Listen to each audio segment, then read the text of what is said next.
everyone, and welcome back to the series where we solve data problems in both SQL and Pandas.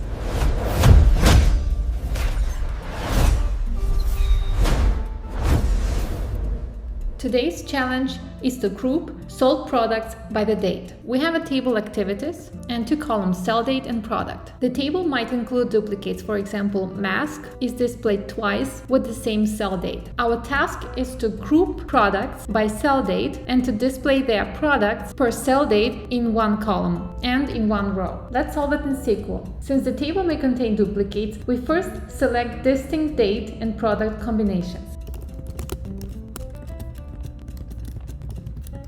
If we run this query, we have only one mask product. We save this query as product.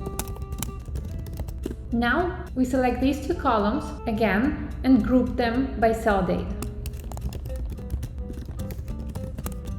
We count products and display this column as num sold, and we order by sell date.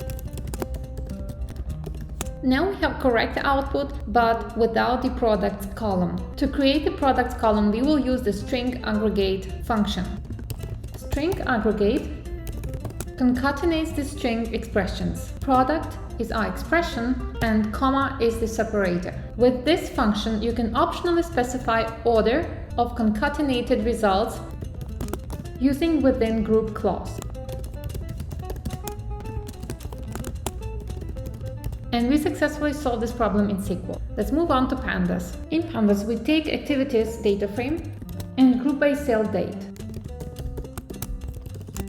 We take the product column and do the aggregation.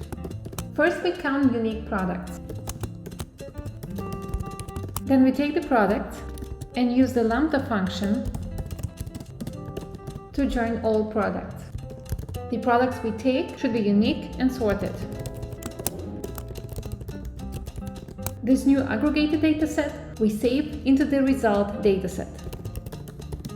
Now we sort the result by sell date.